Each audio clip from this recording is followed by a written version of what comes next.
is you. Bienvenue sur Watch Mojo. Aujourd'hui, nous nous penchons sur les jeux d'horreur difficiles qui font travailler les joueurs pour leur frayeur. Cependant, nous ne nous limitons pas aux jeux de survival horror. Oh, don't you worry. Whatever happens, you may think it all a mere bad dream.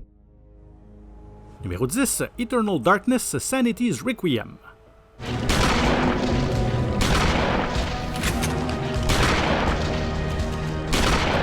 Nintendo n'a pas l'habitude de publier beaucoup de jeux matures, mais ils ont dû voir quelque chose de spécial dans Eternal Darkness. Cette exclusivité GameCube suit plusieurs personnages à travers différentes époques qui doivent faire face à la même entité maléfique. Et ce qui rend cette entité vraiment maléfique, c'est la façon dont elle aime se moquer de vous. Grâce à l'indicateur de santé mentale du jeu, plus l'esprit d'un personnage est perturbé, plus le résultat est inquiétant. Et il se peut que sa tête tombe ou qu'il vous fasse croire que vos données de sauvegarde ont été supprimées.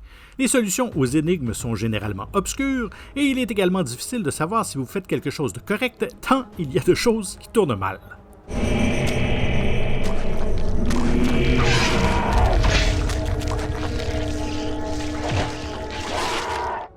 Numéro 9, Silent Hill 3. Stay back!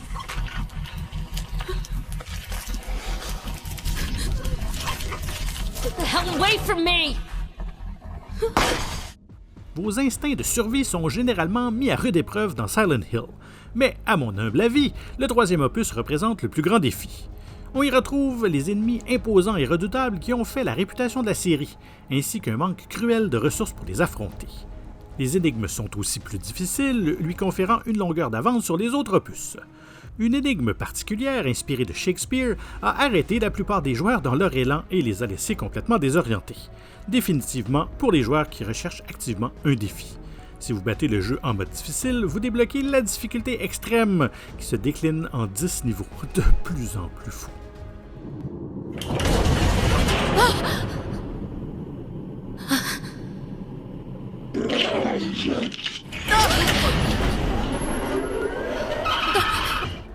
Numéro 8, Pathologique 2.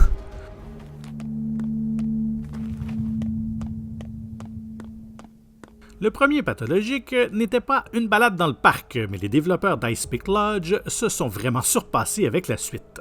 Dans une ville sombre ravagée par une épidémie, les joueurs doivent survivre parmi les habitants tout en essayant de résoudre un mystère plus personnel. Avec des ressources limitées, des décisions difficiles à prendre et des éléments surréalistes qui font qu'il est difficile de comprendre tout ce qui se passe, Pathologique 2 n'est pas pour les âmes sensibles ni pour les impatients. Le niveau de difficulté élevé du jeu a d'ailleurs fait l'objet de critiques lors de sa sortie. L'équipe a donc décidé d'inclure des contrôles de difficulté qui permettent aux joueurs de personnaliser mieux leur expérience. There's a crow in the oak saying croak and croak and croak. Numéro 7, Granny.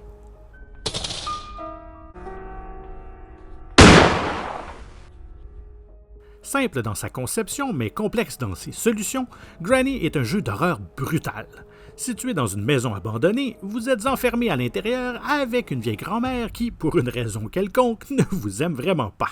Tout ce que vous pouvez faire, c'est collecter des ressources pour vous échapper. Mais en regardant ces objets à collectionner, on pourrait croire qu'aucun d'entre eux ne peut vous aider à sortir. À part les intentions meurtrières de Granny, rien n'est simple. Si elle vous attrape, votre journée recommence. Bien que vous puissiez l'assommer ou l'aveugler temporairement, il est impossible de vraiment prendre le dessus.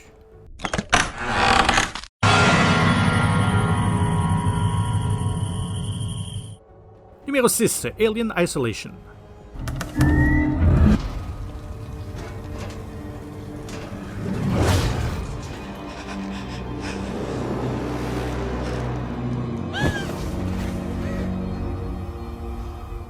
La grande intelligence et donc la difficulté de l'intelligence artificielle a été louangée lors de la sortie de ce jeu. Et c'est toujours aussi impressionnant aujourd'hui. L'histoire se déroule 15 ans après le film original, à bord d'une nouvelle station spatiale. Vous devez fuir un xénomorphe mortel avec peu de ressources. L'extraterrestre emblématique est intelligent, ce qui entraîne de nombreuses morts terrifiantes. Faites preuve de discrétion et de patience et vous aurez peut-être une chance contre votre ennemi. Vraiment, les développeurs ont réussi à reproduire la même terreur que ces créatures nous avaient procurée sur grand écran.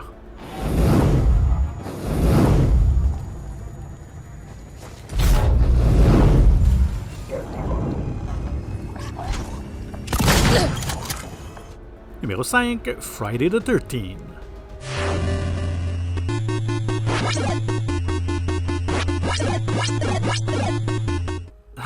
J'avais jamais dit que pour être pris en considération, un jeu devait être bon. Dans cette adaptation pour la NES, les joueurs tentent de survivre dans la peau de 6 conseillers du camp Crystal Lake, pendant que Jason les pourchasse. Vous ne savez jamais où et quand il va se montrer, ni qui il va attaquer en premier.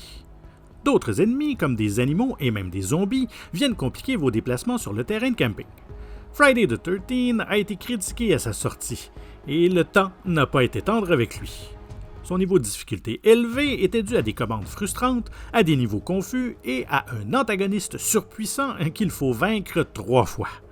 D'autres films d'horreur ont fait l'objet d'adaptations sur NES de qualité similaire, mais celle-ci était la crème de la crap.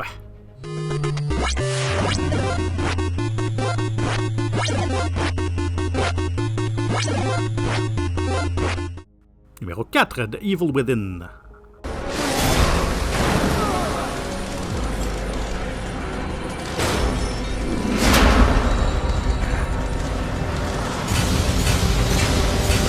Après s'être retrouvé piégé dans un monde alternatif inquiétant, le détective Sebastian Castellano doit se battre pour retrouver la liberté.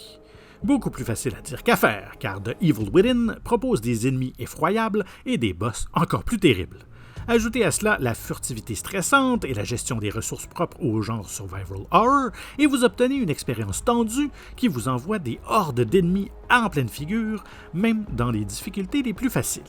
Et la vraie raison de sa place dans cette liste est sa difficulté la plus élevée, nommée Akumu, qui provoque la mort du joueur en un seul coup, de la plus petite égratignure au coup le plus violent. Shit, I'd better run!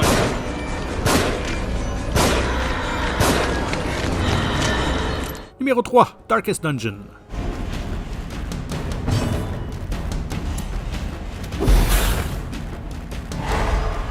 Bien qu'il s'agisse plus d'un RPG roguelike que d'un jeu d'horreur traditionnel, Darkest Dungeon contient tout de même de nombreux éléments effrayants, et il est suffisamment difficile pour mériter sa place ici. Après avoir hérité d'un manoir, vous et votre équipe de héros vous enfoncez dans les donjons qui se trouvent en dessous. Vous ne savez jamais quel ennemi bizarre vous rencontrerez, car ils sont générés de manière procédurale. Il faut également gérer le niveau de stress de chaque personnage, car s'il devient trop élevé, vous devrez faire face à des effets secondaires très négatifs. Ai-je mentionné que la mort des personnages est permanente? Ouais, et les développeurs sont sadiques. Et avec un DLC et une suite, la torture est loin d'être terminée.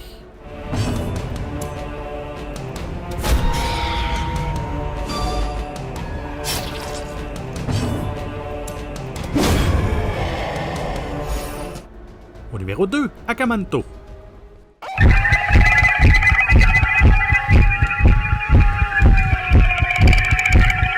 Basé sur la légende urbaine japonaise du même nom, Akamanto apporte de nouveaux niveaux de terreur aux joueurs de jeux d'horreur. Vous êtes placé dans un environnement sombre avec un méchant imbattable et même avec un meilleur éclairage, l'esthétique rendrait les choses difficiles à voir quand même. Il y a une tonne de ressources, mais vous ne pouvez en avoir que 3 à la fois, vous obligeant à faire des essais et des erreurs pour trouver ce dont vous avez réellement besoin pour vous échapper. Mais l'aspect le plus difficile est de loin le nombre de vies dont vous disposez, une seule, et le nombre de points de contrôle que vous avez, 0. Chaque fois que vous mourrez, vous devez recommencer depuis le début. Avant de dévoiler notre premier choix, voici quelques mentions honorables. Resident Evil. Le premier remake de Capcom a rendu les zombies beaucoup plus intelligents et mortels.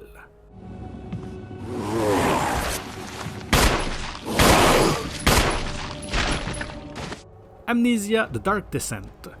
Pas moyen de se défendre et pas moyen de rester sain d'esprit.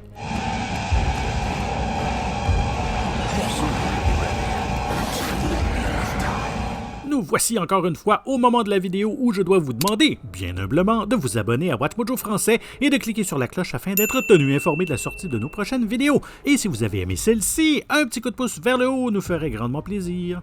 Et notre numéro 1, Bloodborne.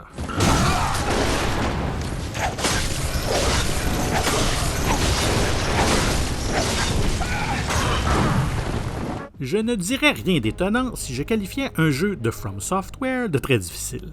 Et bien que Bloodborne mélange de nombreux autres genres, comme le fantastique et l'action RPG, il suffit de regarder un seul ennemi pour savoir qu'il s'agit vraiment d'un jeu d'horreur. Vous devez survivre aux citoyens de Yharnam, victimes d'une peste dévastatrice qui les rend monstrueux. Qu'il s'agisse d'amas de chair ramenés à la vie, de créatures de la nuit comme des loups-garous ou d'autres concoctions dégoûtantes que notre imagination est incapable d'imaginer, Bloodborne possède quelques-uns des meilleurs et des plus répugnants designs de monstres de toute l'histoire des jeux vidéo. Et évidemment, il utilise ces monstres pour bien vous écraser.